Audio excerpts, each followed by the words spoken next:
2024వ సంవత్సరం 1వ తేదీ జూన్ నెల నుంచి 30 తేదీ జూన్ నెల వరకు ద్వాదశ రాశులు మేషరాశి నుంచి మీనరాశి వరకు చింతామణి శాస్త్రం ఎలా ఉందో చూద్దామండి. గవ్వల శాస్త్రం 9 గవ్వలు 9 సార్లు వేసి వాటిని లెక్కబెట్టి జ్యోతిష్య బలం ఎలా ఉందో చూద్దాం. ఈ శాస్త్రాన్ని చింతామణి శాస్త్రం అంటారు, లకుట ప్రశ్న శాస్త్రం అంటారండి. మొదటగా మేషరాశి వారి పేరు బలం ఎలా ఉందో ఈ జూన్ నెల 1వ తేదీ నుంచి 30 తేదీ వరకు ఎలా ఉందో చూద్దామండి. గవ్వలేసి వాటిని లెక్కబెట్టి మేషరాశి వారి జ్యోతిష్యం భూత భవిష్యత్తు వర్ధమానం ఎలా ఉందో చూద్దామండి.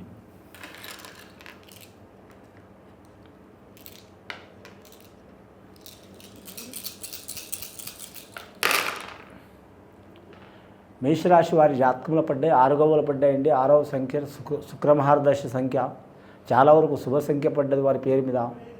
కానీ మాత్రం ఈ మాసం చాలా వరకు వారికి మాత్రం మంచి ఫలిత యోగ బలం ఉంది. కానీ మాత్రం చేసే పనుల వృత్తి వ్యాపారంలో కలిసి వచ్చే అవకాశం ఉంటుంది. విద్యార్థులకు మాత్రం చాలా వరకు శుభ సూచకం ఉంటుందండి. విద్యార్థులకు అలాగే మాత్రం నిరుద్యోగులు శుభవార్త వినే అవకాశం ఉంటుంది. కానీ మాత్రం ఉద్యోగస్తులకు చాలా మంచి ఫలితాలు ఉంటాయి. అలాగే మీరు జాతకంలో చూడాలంటే మాత్రం దూరదేశం ప్రయాణం, వేరే దేశం వేరే రాష్ట్రం వెళ్ళాలనుకునే వరకు శుభ సూచకం ఉంటుంది వీరి జాతక బలంలో. శుక్రబలం కళాకారులకు సంబంధించింది కాబట్టి మాత్రం గ్రహం కాబట్టి 6 గవ్వలు పడ్డాయి కాబట్టి కళాకారులకు మంచిగా ఉంటుంది. ముఖ్యంగా కళాకారులు అంటే వందలాది వేలాది రకాల మంది ఉంటారండి, లక్షలాది రకాల ఒక్కొక్క మనిషికి ఒక్కో రకమైన కళ దాగి ఉంటుంది కాబట్టి కళాకారులకు కలిసి వచ్చే అవకాశం ఉంటుంది. రాజకీయ నాయకులు కూడా కొన్ని ఇబ్బందికరమైన పరిస్థితులు వచ్చినా వాటిని గెలిచే అవకాశం ఉంటుంది వీరి పేరు మీద. కానీ ధనం మాత్రం విపరీతంగా ఖర్చు అయ్యే అవకాశం ఉంటుంది. ఈ నెల వీరు జాతకంలో చూడాలంటే మాత్రం ముఖ్యంగా నమ్మిన వారు ఇబ్బంది పెట్టే అవకాశం ఉంటుంది కాబట్టి చాలా జాగ్రత్తగా ఉండాలి. అని వివాహం కాని వారికి శుభవార్తలు వినే అవకాశం ఉంది. వివాహమైన వారికి సంతాన విషయంలో కలిసి వచ్చే అవకాశం ఉంటుంది. అలాగే జీవితంలో స్థిరపడే విషయం నిర్ణయాలు తీసుకునే వారికి చాలా యోగబలం ఉంటుంది. కానీ కుటుంబ తగాదాలు చికాకులు ఉన్న వారికి తొలగిపోయే అవకాశాలు ఉన్నాయి. వ్యవసాయదారులకు మాత్రం కలిసి వచ్చే అవకాశం ఉంది. అలాగే వీరు జ్యోతిష్యంలో ట్రాన్స్పోర్ట్ రంగం వారికి మాత్రం లక్ష్మీకళ యోగబలం ఉంటుంది. ఈ వ్యాపార విషయంలో చూడాలంటే మాత్రం వీరికి 100కి 70% కలిసి వచ్చే అవకాశం ఉందండి. 30% ఇబ్బందులు వస్తాయి. కొత్తగా వ్యాపారం మొదలు పెట్టాలనుకునే వారికి మంచి యోగబలం ఉంటుంది. ఆల్రెడీ మాత్రం వ్యాపారం చేస్తున్న వారికి ఇంకా ఏరే వ్యాపారం మార్చే అవకాశం ఉంది. ఆ వ్యాపారం చేసుకుంటే ఇంకా వృత్తి వ్యాపారంలో వృద్ధి చెందే అవకాశం ఉంటుందండి వీరి పేరు మీద. ముఖ్యంగా వీరి జాతకంలో చూడాలంటే మాత్రం గవర్నమెంట్ ఉద్యోగస్తులు మాత్రం చాలా వరకు శుభయోగం ఉన్నదండి వీరి పేరు మీద. ఈ జాతకంలో ఐఏఎస్ ఐపీఎస్ ఆఫీసర్లకు ఆకస్మికంగా బదిలీలు అయ్యే అవకాశం ఉంది. వారు బదిలీలైన చోట కూడా వీరికి మంచిగా ఉంటుంది, కానీ చెడైతే జరగదు. అలాగే వీరి జాతకంలో చూడాలంటే మాత్రం ముఖ్యంగా ధన విషయంలో జాగ్రత్తగా ఉండాలి. కానీ దృష్టి దోషం అధికం ఉంటుంది కాబట్టి వీరి జాతక బలంలో ఎవరికి పూజ చేసినా చేయకపోయినా ఆంజనేయ స్వామికి పూజ చేయడం చాలా మంచిది. మంగళవారం, శనివారం, శుక్రవారం నియమం పాటించడం మంచిది. వీరి జాతక బలంలో స్త్రీలకు మాత్రం శుభయోగం ఉంటుంది. ముఖ్యంగా బాలబాలికలకు మాత్రం మతిమరుపు, చికాకులు, మనోవ్యాధులు ఉన్నవారికి తొలగిపోయే అవకాశం ఉన్నది. వీరి జాతకం అన్నదానం, గోదానం, భూదానం, సువర్ణదానం చేస్తే చాలా మంచిది. ఏమైనా చికాకులు చాలా ఇబ్బంది పడుతున్న వారు మాత్రం సద్బ్రాహ్మణులతో మాత్రం పూజ, శాంతి, హోమం చేపించుకోవడం చాలా వరకు మంచిదండి. వీరి పేరు మీద అంశబలం మంచిగా ఉంది. రెండవసారి గవ్వలేసి చూద్దామండి.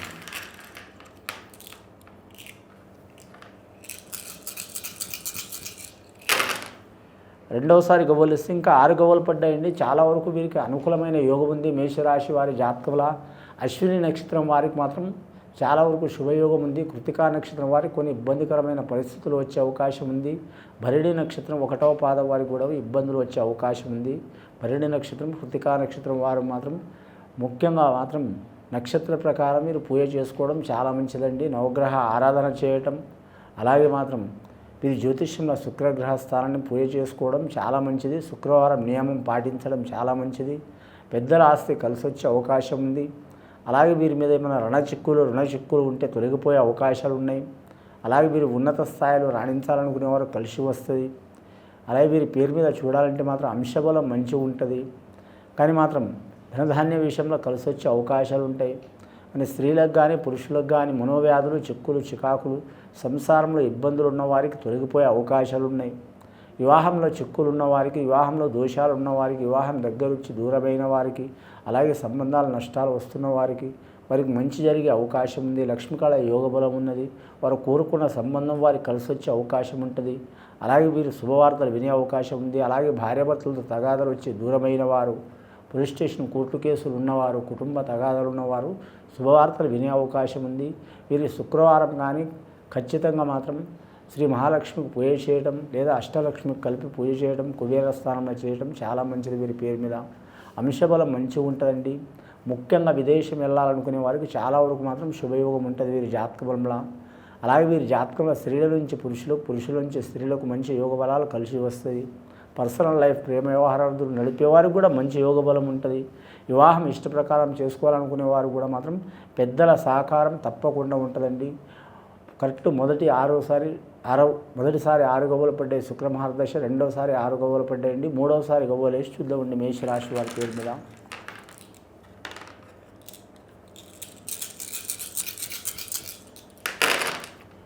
మూడవసారి గవ్వలు వేసినా కూడా 6 గవ్వలు వదిలిపెట్టట్లేదండి. చాలా వరకు వీరికి మాత్రం 100కి 90% చాలా శుభయోగాలు ఉన్నాయండి. ఒక 10% ఇబ్బందులు, చిక్కులు, చికాకులు వస్తాయి. కానీ మాత్రం 90% చాలా మంచి యోగ బలం ఉంది మేషరాశి వారి జాతకంలో. 90% మంచి యోగ బలం ఉంది కాబట్టి వారు ఎవరైనా కావచ్చు, రాజకీయ నాయకులు కావచ్చు, క్రీడాకారులు కావచ్చు, కళాకారులు కావచ్చు, ఉద్యోగస్తులు కావచ్చు, గవర్నమెంట్ ఉద్యోగస్తులు కావచ్చు, ప్రైవేటు ఉద్యోగస్తులు కావచ్చు, ఏ రంగంలో ఉన్న వారికైనా చాలా మంచి ఫలితం ఉంటుందండి. అలాగే వీరి పేరు మీద మాత్రం దృష్టి దోషం అధికం ఉంటుంది, జాగ్రత్తగా ఉండాలి. నరదృష్టికి నాపరాయి పగిలిపోతుంది అంటారు. కొండలు గుట్టలే మాయమైతే నరదృష్టి పడితే, అంటే అందరిది కాదు, కొందరు దృష్టి అట్లా ఉంటుందండి.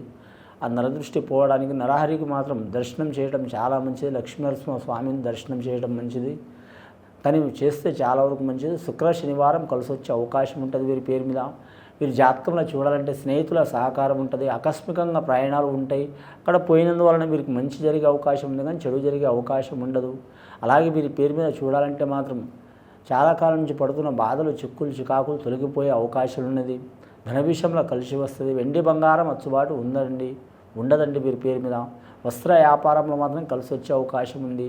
కానీ ఆహారానికి సంబంధించిన వ్యాపారం ఏదైనా సరే, ధాన్యం కావచ్చు, లేకుంటే మాత్రం చాలా వరకు వ్యాపార స్థానానికి ఆహార సంబంధించిన వ్యాపారం కలిసి వచ్చే అవకాశం ఉంది వీరి పేరు మీద. అంశబలం మంచిగా ఉంటుంది. రుణ చిక్కులు, ధన చిక్కులు, అలాగే కోర్టు చిక్కులు ఉన్న వారికి తప్పకుండా తొలగిపోయే అవకాశాలు ఉన్నాయి. వీరి జాతకంలో ఖచ్చితంగా మేషరాశి వారు మాత్రం సుబ్రహ్మణ్యేశ్వర స్వామి ఆరాధన చేయడం, విష్ణు మహాలక్ష్మికి నరసింహస్వామి పూజ చేయడం, అలాగే వీరి పేరు మీద చూడాలంటే మాత్రం వీరి జాతకంలో మాత్రం ముఖ్యంగా నవగ్రహ ఆరాధన చేయడం చాలా మంచిది. ఇది విని చూసి ఆచరించే వారికి మేషరాశి వారికి జూన్ నెల 1వ తేదీ నుంచి 30వ తేదీ వరకు 2024 సంవత్సరం చాలా వరకు సూచకం ఉంటుందండి. శుభం భూయాత్.